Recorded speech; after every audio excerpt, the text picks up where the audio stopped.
Bueno, el gusto de saludarlos. Bienvenidos una vez más a nuestro canal de YouTube de Las Voces del Fútbol. La verdad que recién llego de polémica, con la garganta destrozada y con un frío, pero contento, como todos los uruguayos que seguramente esta noche van a dormir de una manera diferente. Eh, Tal vez o sin el tal vez, mañana se van a encontrar con los mismos problemas que tenemos todos cotidianamente para abordar, porque así es la vida, pero de alguna forma con la satisfacción de ver a esta selección uruguaya como campeona del mundo, saber que somos campeones del mundo, con esa tradición futbolera que tenemos y aquellos que ya somos grandes, que vimos a muchos equipos importantes ser campeones de América y del mundo, pero básicamente a la gente joven bueno, que le había tocado vivir pura y exclusivamente de lo que le decían, de lo que veían videos, etcétera, etcétera, etcétera. La verdad que creo que ha sido una coronación harto merecida de Uruguay, muy merecida. Pocas veces he visto una final donde haya tamaña diferencia entre un equipo y otro. El primer tiempo fue de escándalo, más allá, curiosamente, de que el partido terminó empatado. Fue de escándalo, absolutamente de escándalo, porque la diferencia parecía un equipo de mayores contra un equipo juvenil. Esa es la realidad. Uruguay salió a presionar a tres cuartos de cancha, no le permitía salir con pelota dominada a la selección italiana. Los dos mediapuntas de Italia no podían tomar contacto con la pelota. Los chiquititos, el 10 y el 20, no podían tomar contacto con la pelota, prácticamente no tenían espacios. No pudieron patear en el primer tiempo una sola vez al arco. Es cierto que Uruguay produjo en los últimos 20 metros bastante menos de lo que provocaba en el resto del campo de juego. Porque la verdad que lo hacía muy bien, jugando con una gran personalidad, con una total y absoluta naturalidad, con un convencimiento de esos que son plenamente conscientes del poderío que tienen, pero en el buen sentido de la palabra. Esos que están bien plantados, que saben lo que significan. Bueno, estos muchachos muy jóvenes, y algunos de ellos muy jovencitos, realmente la tenían muy, pero muy, pero muy clara. Y Uruguay, bueno, ha sido esto, un arquero sobrio. A mí me embronca que siempre nos cuesta mucho que nos entreguen reconocimientos. Parece que a veces tenemos que hacer 3 veces más para que nos entreguen un reconocimiento. Pero cuando me pongo a pensar, no está mal eso, porque básicamente te obliga a ser mejor, a no dar el brazo a torcer, a seguir adelante hasta lograr el objetivo, que fue lo que terminó haciendo esta selección uruguaya. Quiero primero, marcar algunos puntos que me parecen muy, pero muy importantes. Uno, que en este punto del planeta, en el Río de la Plata, esté el campeón a nivel de mayores y el campeón a nivel sub-20, no es un detalle menor. Para los europeos, como mensaje de que aquí sigue habiendo una cuna de jugadores realmente espectaculares, que cuando se reúnen y son capaces de formar un colectivo, que de eso se trata, un equipo de fútbol, son capaces de lograr lo máximo, cosa que finalmente terminó ocurriendo. Eso por un lado. Lo otro, quiero hacer una mención para Jorge Giordano, que fue el que terminó de alguna manera contratando a Broly para ser el conductor de estos jugadores juveniles. Y la verdad es que Broly comenzó con un trabajo que en su momento llevó a Uruguay a la Alcudia, tuvo que soportar algunas derrotas bastante feas previo al campeonato sudamericano, partió sin demasiada expectativa, casi con una mirada bastante displicente sobre lo que podía llegar a ser esta selección sub-20, y sin embargo hizo un campeonato sudamericano espectacular, fantástico. Únicamente pasó en ese partido final ante Brasil, que a Uruguay le servía el empate para ser campeón, que el equipo de alguna manera jugó condicionado increíblemente, inconsciente, en el inconsciente o en el subconsciente, el equipo jugó de alguna manera condicionado por saber que si empataba el partido, en definitiva terminaba siendo campeón. Y Brasil se lo termina ganando en plena recta final del encuentro. Y lo supieron reconocer. Los propios jugadores fueron a las voces del fútbol televisión, fue Luciano Rodríguez y fue también Boselli, que fueron grandes figuras. Luciano, extraordinaria figura en esta final. Boselli, un zaguero para mí de los mejores del campeonato. Reconocieron que evidentemente eso les había jugado una mala pasada.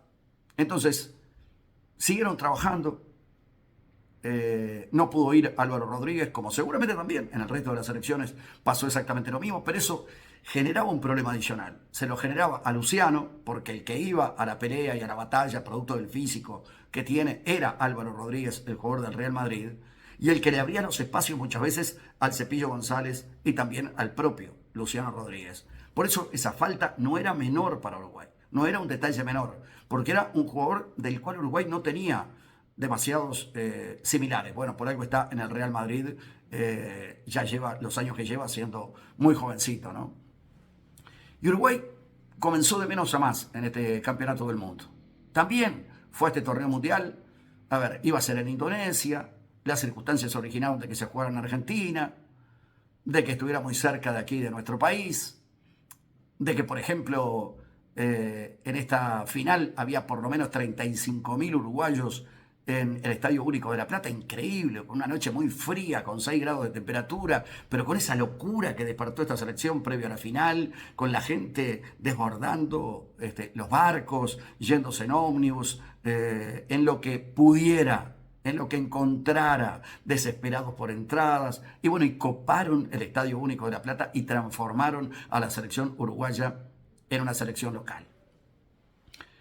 Uruguay perdió con Inglaterra y el equipo supo sufrir porque supo levantarse de esa derrota. Uruguay perdió con Inglaterra y perdió bien con Inglaterra porque fue a un partido físico y Inglaterra fue más físicamente que Uruguay. Ya lo habíamos dicho en el video anterior. Fue más Inglaterra, tenía físicos muy estilizados y tenía jugadores que eran prácticamente atletas jugando al fútbol. Y en ese territorio, Inglaterra se sintió mucho más cómodo que Uruguay. De cualquier manera, Uruguay, aún sin jugar bien ese partido, termina descontando para poner un 3-2 definitivo en el minuto 96. El equipo, lejos de ir perdiendo 3-1 y decir, bueno, esta batalla ya la perdimos, dieron lucha hasta el final, metieron como caballos hasta el final. Hay un artículo del diario Marca, que seguramente ustedes ya lo han leído y si no lo han leído lo van a leer en las próximas horas, que en muy pocas palabras describe lo que es nuestro país, enclavado en medio de dos grandes potencias como Argentina y como Brasil, y de la forma en la cual los uruguayos jugamos al fútbol y de la manera en la cual los uruguayos se brindan en un partido de fútbol. Por ejemplo, esta selección juvenil encarna perfectamente todo lo que allí se describe. Porque es cierto, esta selección tenía muy buenos jugadores desde el punto de vista individual, pero por encima de todas las cosas fue un colectivo. Para llegar a esta final del Campeonato del Mundo y para ganar esta final del Campeonato del Mundo merecidamente como la terminó ganando Uruguay, no tenemos ni idea muchas veces los problemas, las circunstancias adversas que pasan estos hoy jugadores, hace unos años atrás, niños. Estos muchachitos que algunos de ellos, porque es muy heterogéneo también el panorama, algunos de ellos vienen de familias, bueno, que están medianamente bien, entonces los pueden llevar a determinados partidos, etcétera, etcétera, etcétera, y ellos pueden tomar en un comienzo el fútbol como un pasatiempo, como un deporte, y después, si tienen condiciones, bueno, aspirar a otra cosa. Pero hay otros que no, hay otros que nacen en circunstancias muy, pero muy complejas, se crían en un contexto muy, pero muy complicado. Y sin embargo, el fútbol, el esfuerzo, el sacrificio, la constancia, la convicción, el querer llegar a un determinado lugar, hace que después puedan resolver un futuro para ellos y para el resto de su familia. Pero ¿saben cuántas mañanas frías, cuántos días de repente sin comer bien, cuántas adversidades en un mundo competitivo como el del fútbol, jodido como el del fútbol, donde hay muy buena gente y hay muy mala gente, donde quiero hacer una mención también para los captadores de jugadores, esos que nunca tienen una nota en la televisión, ni tienen una nota en un portal o en un diario, pero que son fundamentales, porque son aquellos que detectan los jugadores cuando son muy chiquitos, y hay que tener un gran ojo para detectar a ciertos jugadores que después terminan siendo figuras a nivel internacional. A los técnicos de formativas con las virtudes y defectos, pero que también los van llevando, que muchas veces hay determinados jugadores que encuentran en un club prácticamente su segunda casa. Y en algún caso, hasta casi su primera casa, porque es allí donde pueden comer, es allí donde están más protegidos, es allí donde, en definitiva, logran muchas veces cosas que les faltan.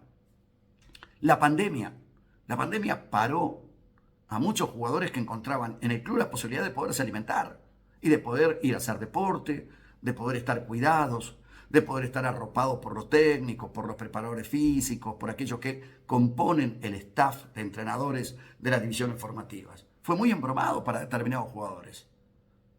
¿Por qué? Porque, bueno, tuvieron que volver otra vez a una situación, a un contexto difícil. Estuvieron mucho tiempo sin poder jugar al fútbol. Estuvieron mucho tiempo sin poder... Algunos de ellos hasta dejaron de jugar porque no pudieron reengancharse posteriormente. Entonces, cuando uno ve una final y ve la obtención de un logro como este, no se pone a pensar en todas las cosas por las cuales han tenido que atravesar, en todos los filtros por los cuales han tenido que pasar. Lo saben ellos, lo saben sus familiares, lo saben sus amigos, pero no lo sabemos la gran mayoría. Los otros días, los compañeros de La Voz del Fútbol hacían una nota extraordinaria con el papá de Chagas.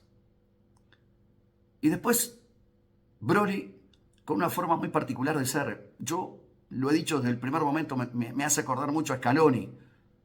De repente no había una gran expectativa en torno a él, por eso digo, hago el reconocimiento con Giordano.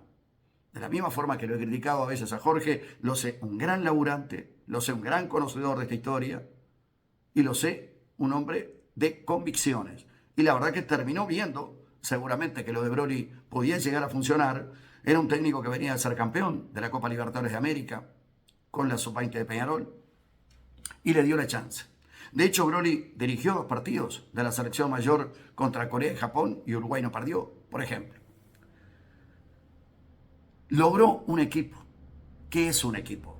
Un equipo es priorizar el colectivo por encima de lo individual. Pero a la vez, si el colectivo anda bien, las individualidades se van a notar mucho más y van a sobresalir mucho más. Cuando hay un equipo que no tiene un funcionamiento colectivo, de repente metes a tremendo jugador en ese equipo y no anda. ¿Por qué? Porque el colectivo no anda. Entonces ellos van cayendo también en la frustración que el resto de sus compañeros tienen y el tema se hace muy, pero muy complicado. Broly nunca lo escuché haciendo promesas o hablando con palabras bonitas que el idioma futbolístico hoy tiene en algunos técnicos. Pero sí vi el trabajo en la cancha. Sí fui al teatro y vi una obra donde cada actor encarnaba perfectamente lo que tenía que hacer. Cada uno tenía la letra muy bien aprendida. Vi un arquero muy sólido, absolutamente sólido, a quien Broly conocía muy bien, porque había sido su arquero en la Copa Libertadores de América con Peñarol. Después vi a Ponte jugar un campeonato espectacular, pero cuando se lesionó Ponte entró Chagas, un volante devenido a marcador de punta que jugó espectacular. Después, un lateral devenido a zaguero, como Boselli, tal vez el mejor zaguero del campeonato, por lo menos para mí, con otro gran zaguero como González. Por la izquierda, un chico de 18 años, que es central, devenido a lateral, que había arrancado en su época inicial como número 10. Por eso que Maturro tiene un físico enorme y de repente uno lo mira, si no lo ve jugar, y dice, este debe ser medio patadura. Pero no, es todo lo contrario. Tiene jerarquía técnica, tiene capacidad técnica. Los otros días se mandó una chilena espectacular. Hoy en la final pisó la pelota, se sacó 2 hombres de encima y salió tocando. Después, en la mitad de la cancha, rindieron todos. Fabricio Díaz, con una final épica. Un jugador, para mí, hace mucho tiempo lo digo, signado a ser titular en la selección mayor, un jugador de gran jerarquía, de gran jerarquía. Pero ahí estuvo García, ahí estuvo Sosa,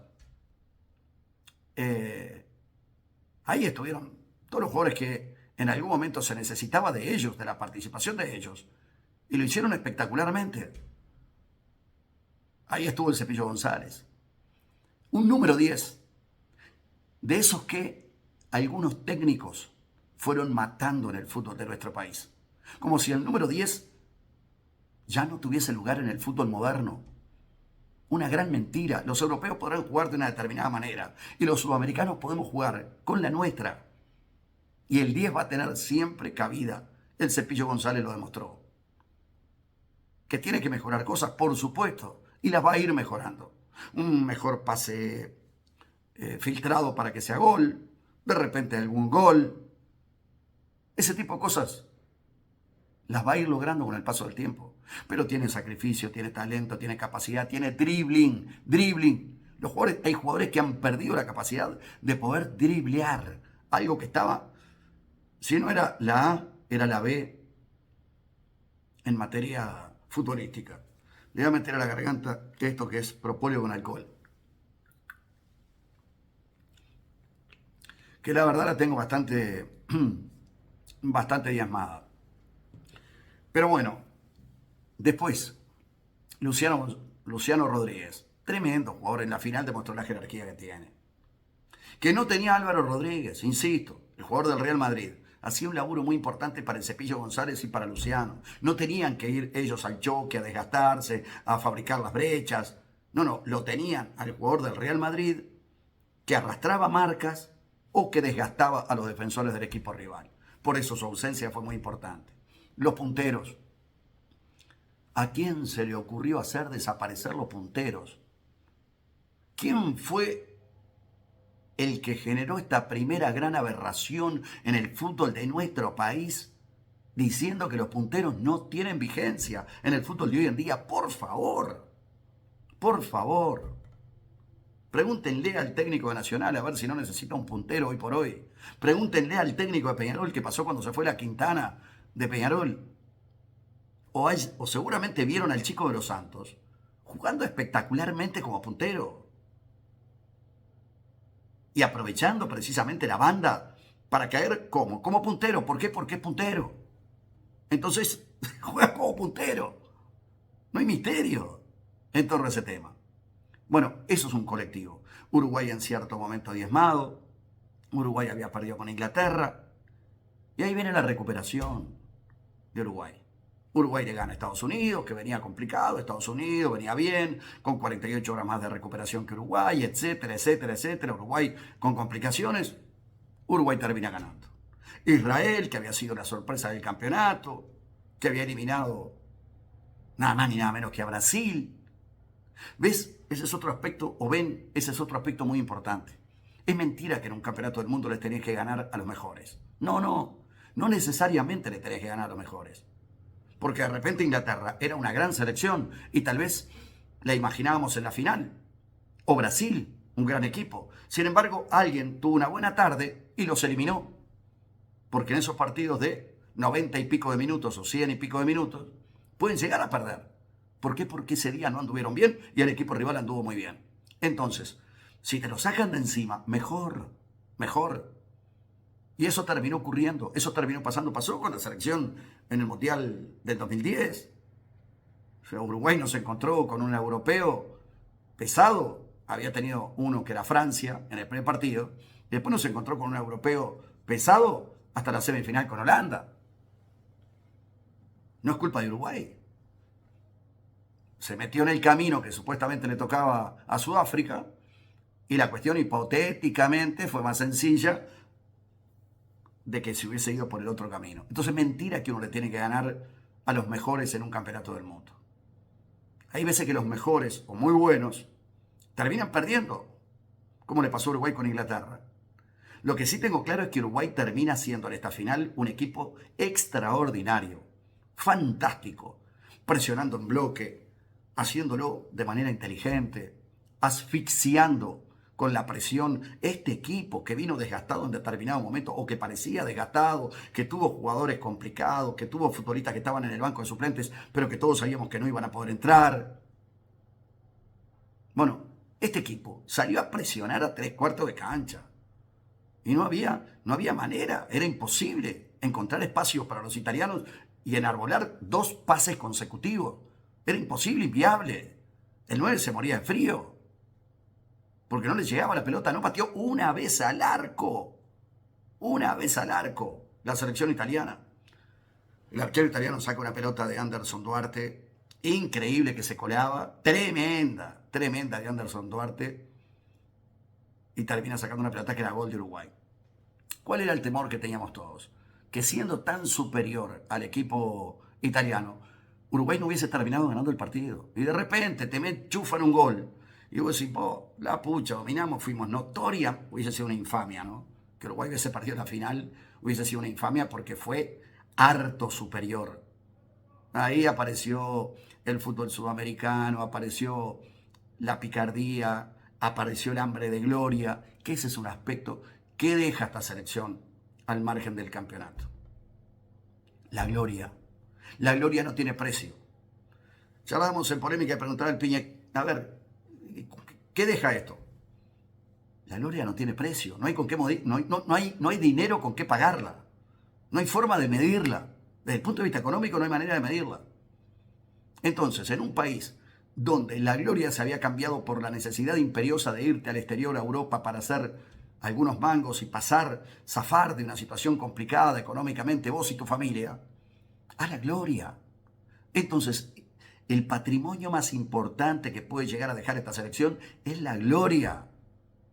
La gloria no tiene precio. El levantar la copa no tiene precio. El ser campeón del mundo no tiene precio.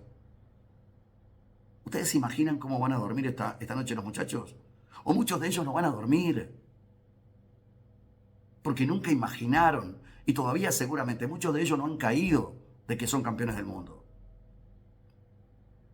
Y seguramente el partido de hoy que les permitió obtener el campeonato mundial les va a cambiar la vida junto con todo lo que han hecho hasta acá. Con todo lo que han remado hasta acá.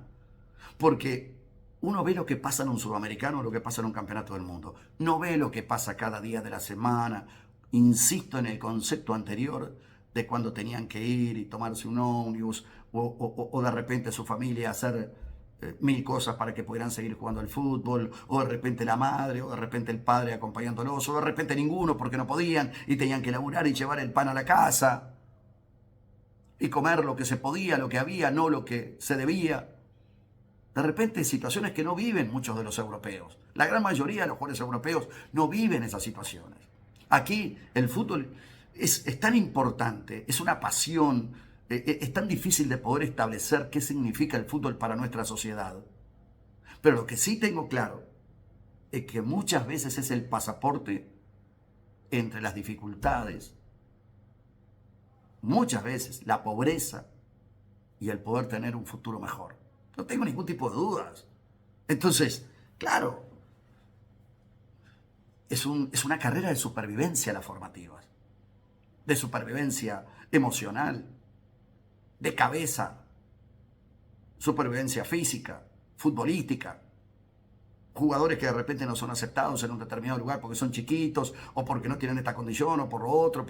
Y bueno, y tienen que agarrar y seguir remando si es que quieren llegar. Y van a otra institución, en la otra institución sí los toman y de repente ahí comienzan a destacar y se da. Cuando uno busca y busca y busca, insiste y lucha. Esto no es producto de este campeonato únicamente. Es producto de muchos años de esfuerzo y sacrificio. Broly deja la vara muy alta. Muy alta. Bueno, antes, un párrafo aparte para el VAR. La verdad, sinceramente, inentendible. Si Uruguay llegaba a perder este partido con un italiano que termina metiendo tremendo planchazo. No resiste polémica. Y mire que me despojo totalmente de la camiseta. No estoy acá para hacer una apología de lo que hizo Uruguay, no. Si estoy para narrar lo que vi o para contar lo que vi. Y seguramente lo que vieron todos ustedes.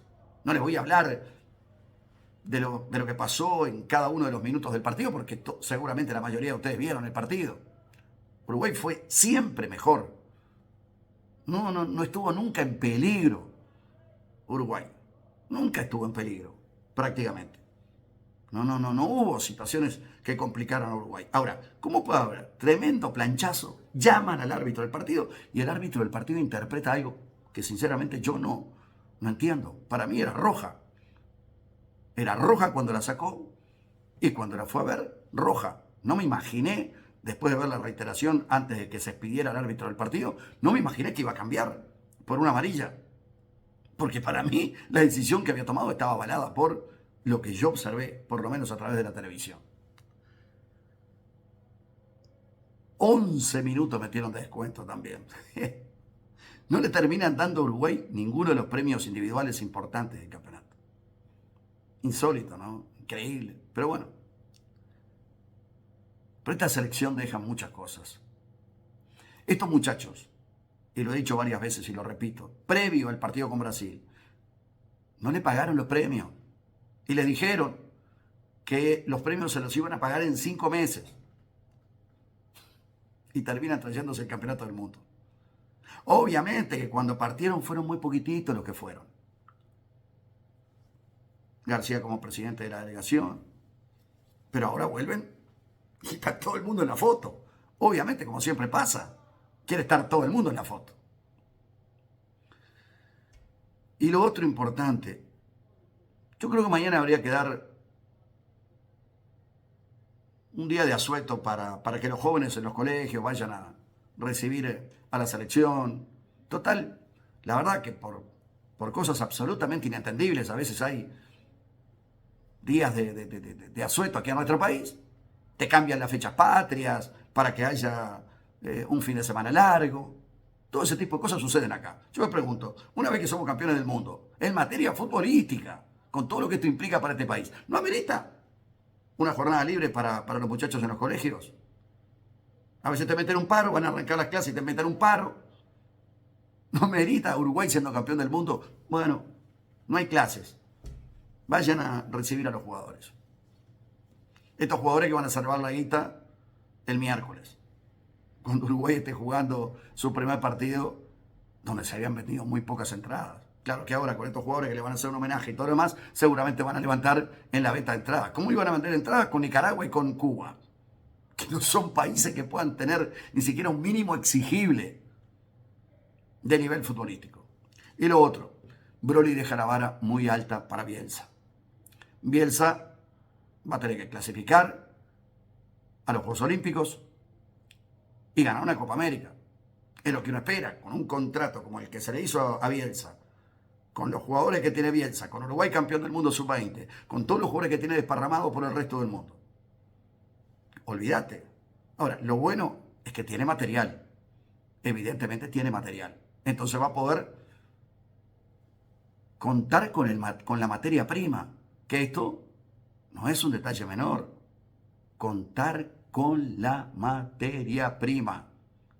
Y Broly, que es un nuevo candidato de cara al futuro a ser técnico de la selección mayor. Tenía que demostrar y demostró. Hizo gran campeonato sudamericano, salió campeón sub-20 con Peñarol de la Libertadores y salió campeón del mundo con la selección sub-20. La tercera fue la vencida. Uruguay había perdido 2 finales, una de ellas con Argentina en el 97 en Malasia, la otra en el 2013 con Francia por penales, la Francia de Pogba, y en esta terminó ganando. Pero de la forma en que terminó ganando, de la manera en la cual terminó ganando. Y una cosa importante, no es ser valiente el ir a atacar desesperadamente.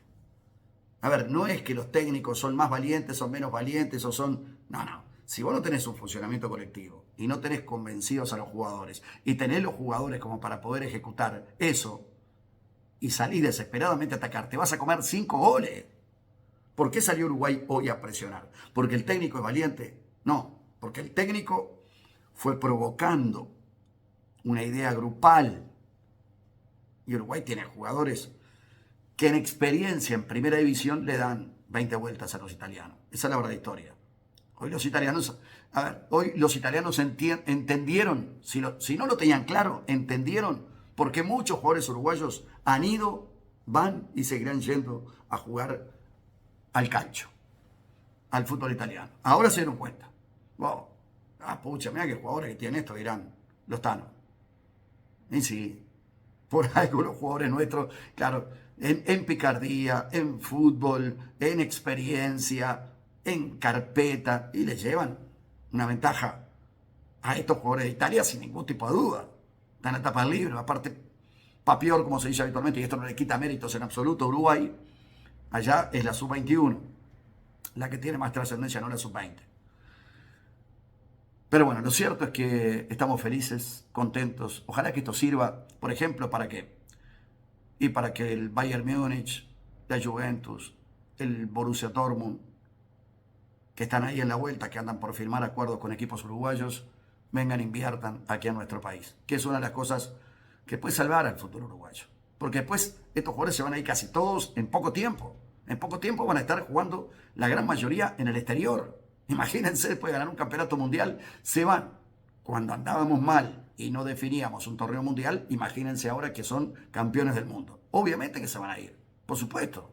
No sé cuánto pasará para que la gran mayoría, el 90% de estos jugadores que fueron titulares, estén todos en el exterior. Va a ser también una oportunidad de ganar muy buen dinero para los clubes, porque estos jugadores con esta cotización de ser campeones del mundo es otro precio. Pero bueno, después volveremos a la actividad local, pero eso será harina de otro costal. Seguiremos con esta pobreza franciscana que tenemos a nivel clubista aquí en nuestro país, una liga poco competitiva, pero de este bendito país y de los vientres pródigos de las madres uruguayas siguen saliendo campeones. Y debió pasar un tiempo muy importante para que una selección uruguaya fuera nuevamente campeona del mundo. Chapó. Broly, los muchachos, los preparadores físicos, Estavillo, Ferro, todos aquellos que han estado cerca de la selección, Giordano, los captadores de jugadores, los técnicos de las formativas, todos aquellos que de alguna manera han servido para moldear a estos jugadores que hoy son campeones del mundo. Ha sido un gusto como siempre. Si les gustó el video, pulgar para arriba. Gracias por el apoyo, perdón por la garganta. Estoy cascoteado, el frío inevitablemente también hace